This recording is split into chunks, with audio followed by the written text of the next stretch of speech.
રંજન ભાભી, તમે મને કહો કે તમે આવી હાલતમાં શું કરતા? મમ્મી, તું તો આ ઘરની વડીલ છું ને, તો તું જ મને કહે કે તારી દીકરી આ સંજોગોમાં શું કરતી?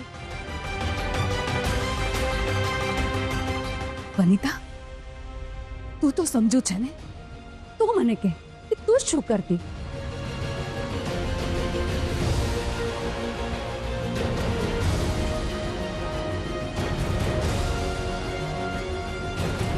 તમે બધા મારા એક સવાલનો જવાબ નથી આપી શકતા, ત્યાં મેં આખી પરિસ્થિતિ સાચવી લીધી.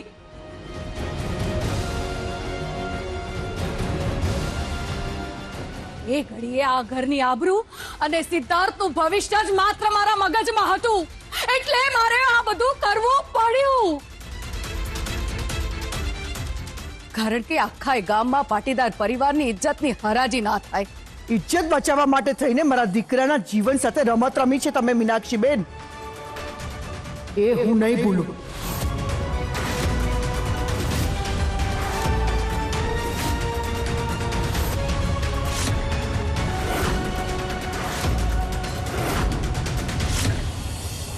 હાલે ચોકલેટ, મોડું મીઠું કર.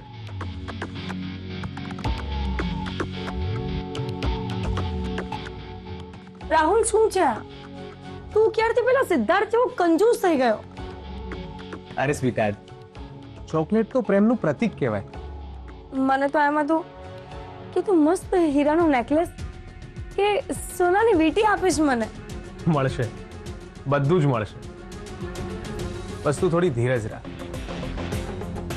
તને ઇમ્પ્રેસ કરવા માટે નેકલેસ આપ્યો હતો ને, હવે તો એ પણ પાછો લેવાનો છે. બસ તું જોતી જા.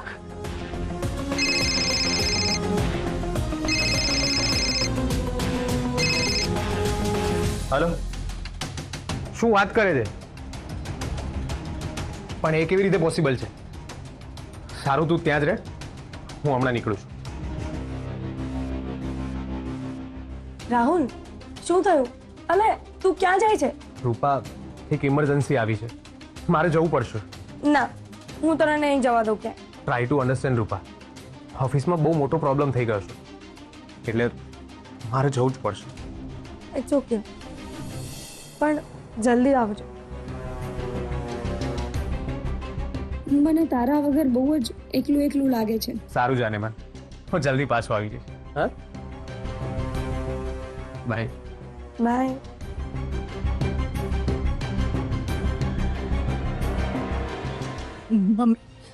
મમ્મી, તું મને જવાબ આપ.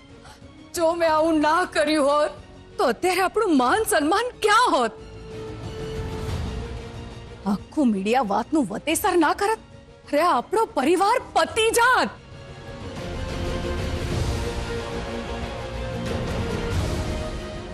પ્રકાશકુમાર, હું ત્યાં ગઈને ત્યારે રૂમમાં સ્વાતિ અને એક છોકરા જેવી દેખાતી છોકરી હતી ત્યાં. એટલે તમે તરત તમારો આ આઈડિયા લગાવી દીધો? તો હું બીજું શું કરતી?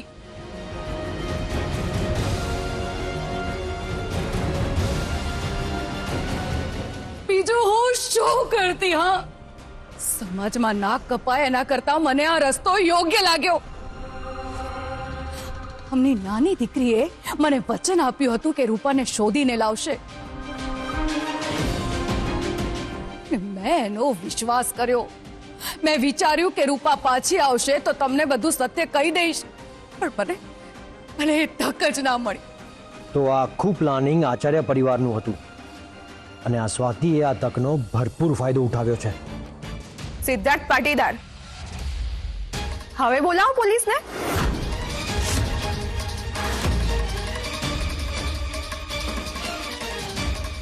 જે સ્વાતિ પર તમે આંગળી ઉઠાવતા હતા ને, એ યાદ રાખજો કે હવે પાસા પલટાઈ ગયા છે. બીજાની તરફ એક આંગળી ચીંધો ને તો 3 આંગળી તમારી તરફ જ હોય છે. ભૂલતા નહીં મિસ્ટર પાટીદાર. સ્વાતિ, તે સૂતેલા સાપને સળી કરી છે. આનું પરિણામ તારે ભોગવવું જ પડશે. તને તારા આ અપમાનનું વળતર હું ચક્રવૃદ્ધિ વ્યાજ સાથે પાછું આપીશ. હવે સમજાયું, જ્યારે ગુનેગાર ઘરમાં જ બેઠો હોય તો બહારની દુશ્મની પણ સારી લાગે. મનીષા, બસ કર. આ વંદનાબેન સામે આવા ઝઘડા શોભતા નથી.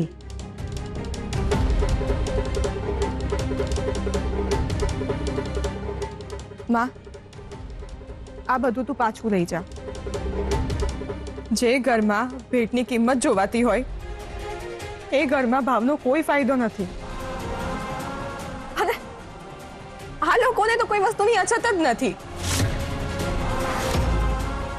એના કરતા તું આ બધું બહાર લઈ જઈને કોઈ ગરીબને આપી દે.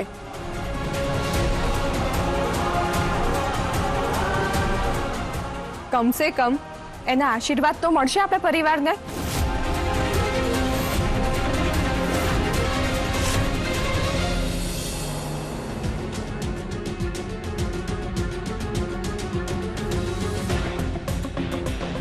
આ રાહુલ ક્યારે મને આ નર્કમાંથી બહાર કાઢશે?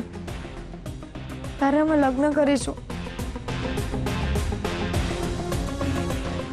હમણાં તો ઠીક છે, પણ લગ્ન પછી પણ એ મને આવી રીતે એકલી મૂકીને જતો રહેશે તો?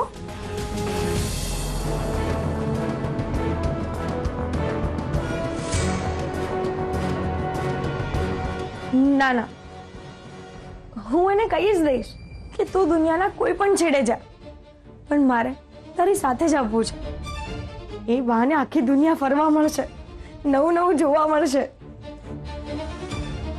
ત્યાં પાટીદાર હાઉસમાં રહી હોત ને તો આખી જિંદગી રસોડામાં જ પતી જાત.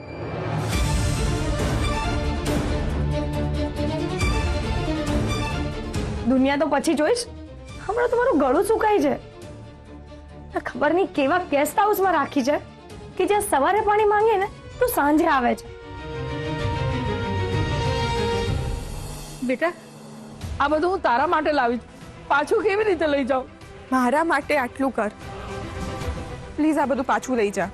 અને યાદ રાખજે માં, જે જગ્યાએ તારું અપમાન થાય એ જગ્યાએ તું ક્યારેય પગ નહીં મૂકે. પણ દીકરા, તો પછી હું તારા ખબર અંતર કેવી રીતે જાણીશ? તું તો મારો ફોન પણ નથી ઉપાડતી. તારી માંથી તું આટલી બધી રીસાઈ ગઈ છું. હું ભગવાનથી રીસાઈ શકું માં, તારાથી ક્યારેય નહીં. તારા વગર આખું ઘર સ્મશાન જેવું સૂનું લાગે છે સ્વાતિ. તારા અવાજ વગર ચેન નથી પડતો દીકરા. આજે મને પણ એવું જ લાગ્યું. તમારા બધા વગર સૂરજ ઉગ્યો પણ મારી સવાર ના પડી. થોડા દિવસમાં બેટા આ ઘરની આદત પણ થઈ જશે તને દીકરા. પણ મને એમ તો કે તું ફોન કેમ નથી ઉપાડતી? એવી તો શું વાત છે?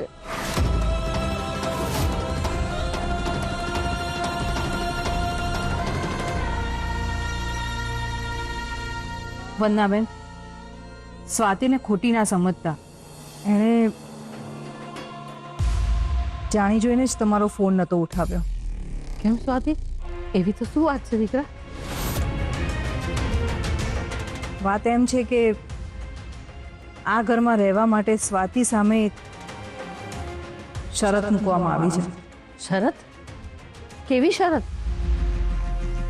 શરત એ જ છે કે સ્વાતિ એના પિયરના કોઈ પણ વ્યક્તિ સાથે કોઈ પણ સંબંધ નહીં રાખવાનો.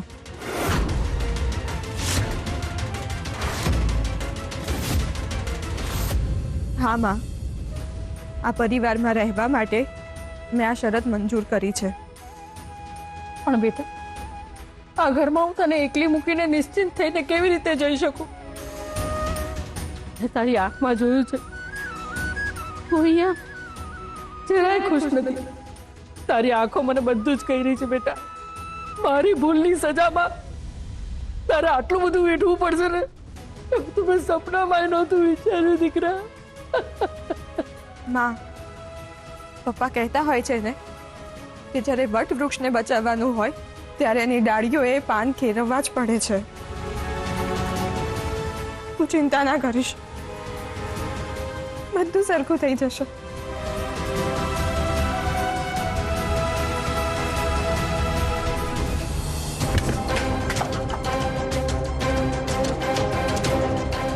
ઓય, આંધળો છે કે શું?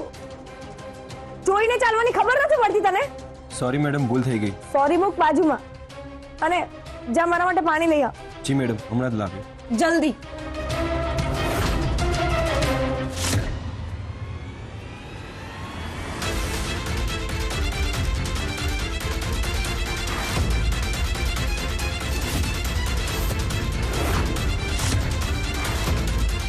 હે ભગવાન, રિંકુ અહીંયા ક્યાંથી? બરાબર શોધજે. રૂપા દીદી કોઈ પણ રૂમમાં હોઈ શકે છે. પણ રિંકુ, તને ખાતરી છે કે અહીંયા જ હશે? રિંકુએ કીધું ને એટલે ડન જ હોય દોસ્ત. અને તને કીધું એટલું કર ને, ડાપણ શું કરવા કરે છે? સારું. બસ એકવાર રૂપા દીદી મારા હાથમાં આવી જાય ને, પછી એને એવી સજા આપીશ ને કે આખી જિંદગી યાદ રાખશે. જો રિંકુએ મને અહીંયા જોઈ લીધી ને તો મારું આવી જ બનશે.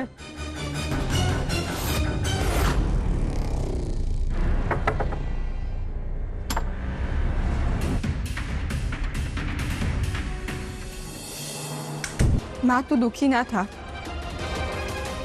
મધ્યમ વર્ગના ઉંમરે જન્મેલી છું એટલે લડત મારા લોહીમાં છે. અને તારી આ સ્વાતિ કોઈ પણ મેદાનમાં હારી નથી અને કોઈનું પણ અપમાન મને નમાવી શક્યું નથી. મને માફ કરી દેજો. ના માં, તું માફી ના માંગીશ. જે દરવાજેથી આજે તને ધક્કો મારીને બહાર કાઢવાની વાત થઈ છે ને, એ જ ઘરના દરવાજેથી એક દિવસ સન્માન સાથે તું અંદર આવીશ. અને આ જે લોકોએ તને માથું નમાવીને જવાનું કહ્યું છે ને, એ જ લોકો એક દિવસ હાથ જોડીને તને આ આંગણે બોલાવશે. આ તારું પ્રોમિસ સપનું બનીને જ રહી જશે સ્વાતિ. હું તને ક્યારેય જીતવા નહીં દઉં. હવે તમારા માતુશ્રી જાતે બહાર જશે કે પછી બીજી કોઈ વ્યવસ્થા કરવી પડશે? કોઈએ કંઈ કરવાની જરૂર નથી. હું જાઉં છું. બસ એટલું યાદ રાખજો કે જે હીરાની તમે આજે કદર નથી કરી રહ્યા ને, એની કિંમત જ્યારે તમને સમજાશે ને ત્યારે બહુ મોડું થઈ ગયું હશે.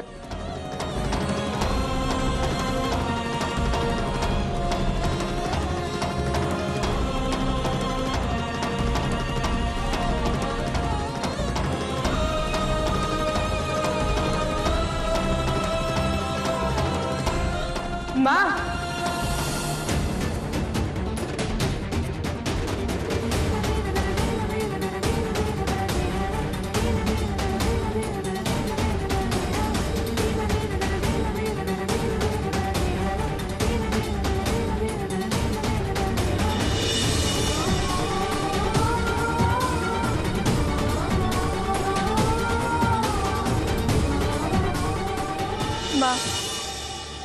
જતા પહેલા મને એક વચન આપ. શું દીકરા, તું જે માગીશ એ આપીશ. આજે અહીંયા જે કંઈ પણ થયું એ વાતની ખબર પપ્પાને રિંકુને ના થવી જોઈએ.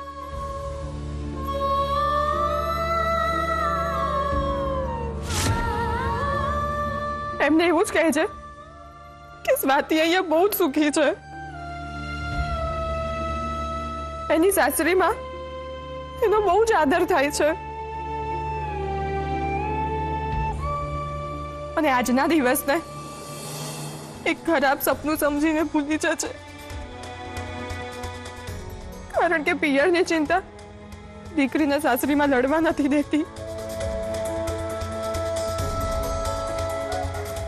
ખરેખર સ્વાતિ અદ્ભુત છોકરી છે. સિદ્ધાર્થ પારસમણીને કેમ નથી ઓળખી રહ્યો?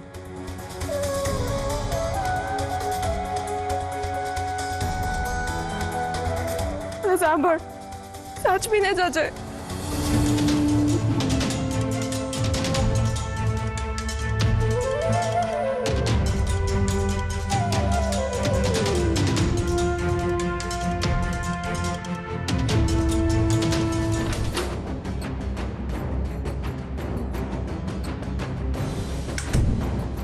કોઈ નથી.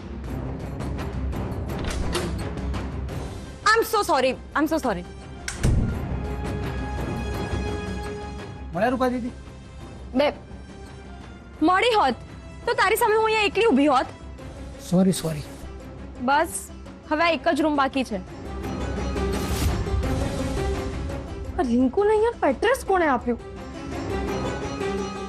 હું જો હમણાં એના હાથમાં આવી ગઈ ને તો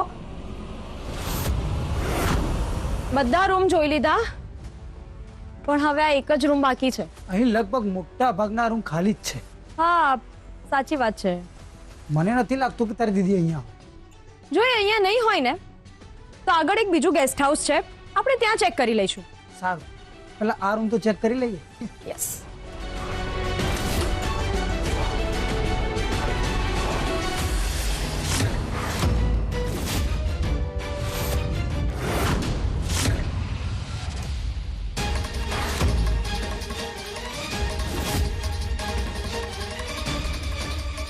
રિંકુ, આ રૂમ પણ ખાલી છે. હા યાર, સાચી વાત છે. ચાલ, અહીંયા ટાઈમ વેસ્ટ કરવાનો કોઈ મતલબ નથી.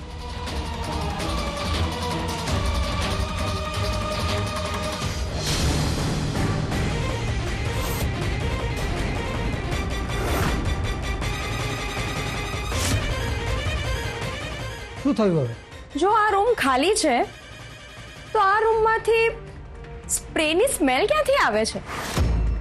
અને એ જ સ્પ્રે જે રૂપા દીદી લગાવે છે. આ રિંકુડી સીઆઈડીમાં હોત તો સારું થાત. આપણે એકવાર ફરીથી આ રૂમ ચેક કરી લઈએ. હું બાથરૂમ જોઉં છું, તું પલંગ નીચે જા.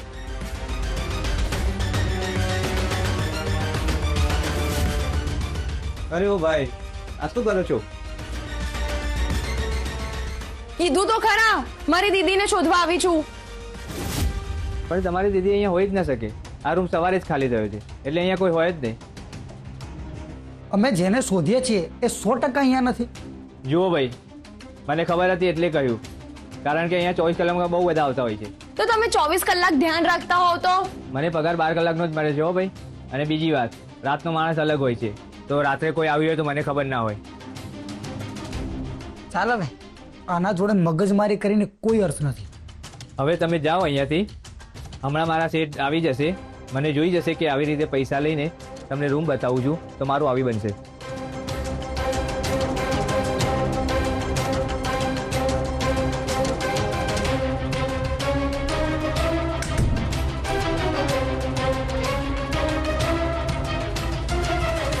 મમ્મી,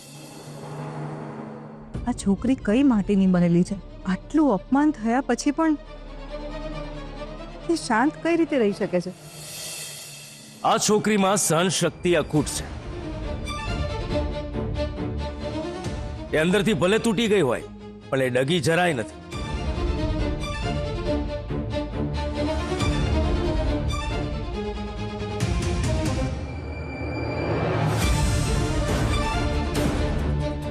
વંદનાનો ડ્રામા તો પૂરો થયો. હવે મને કોઈ સવાલ કરે એ પહેલા મારે અહીંથી સરકી જવું પડશે, નહીં તો ફરીથી આખી વસ્તુ મારી તરફ આવશે. ઉભા રહો મીનાક્ષીબેન.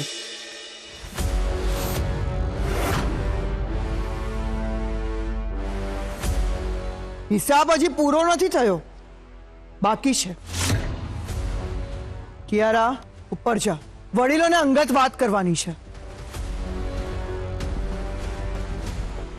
અને સ્વાતિ, તું પણ જા, તારું હવે કઈ કામ નથી અહીંયા.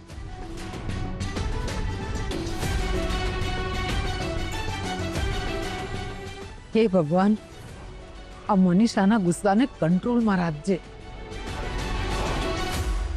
મોમ, મારે પણ થોડું કામ છે, હું નીકળું? ના સિદ્ધાર્થ, તારે જવાની કોઈ જરૂર નથી. પરિવારની અમુક વાતો તારે જાણવી જરૂરી છે. તો બોલો મીનાક્ષીબેન, અસલી કારણ શું હતું આ રમત પાછળનું? મોટા ભાભી, હમણાં જ તો મેં બધી વાત બધાની સામે કરી, તો પણ તમે આને રમત કહો છો? જે દેખાય છે એ જ કહું છું. મેં તો માત્ર પરિવારની ઇજ્જત અને સિદ્ધાર્થના ભવિષ્ય માટે આ બધું કર્યું. ભવિષ્ય સુધારવું હોય તો સુખ મળે એમ સુધારાય, દુઃખ મળે એમ નહીં. વાહ મોટા ભાભી વાહ, સારું કરવું તોય ગાળો સાંભળવાની, શાબાશી આપવાને બદલે તમે મારું અપમાન કરી રહ્યા છો. વાહ મોટા ભાભી વાહ. મનીષા, આ વાત પર હવે પૂર્ણ વિરામ મૂકે તો સારું બેટા. વાત તો હજુ શરૂ પણ નથી કરી મમ્મી. પૂર્ણ વિરામ આપવાની વાત ક્યાં કરો છો? મોટા ભાભી, હવે મને સમજાયું કે તમે બધા મળીને આ ઘરમાં મને એકલી પાડી દેવા માંગો છો. ઇજ્જત બચાવવાના નામે તમે આ મકાનના પાયા હલાવી નાખ્યા છે. હવે આ નાટક બંધ કરો તો સારું.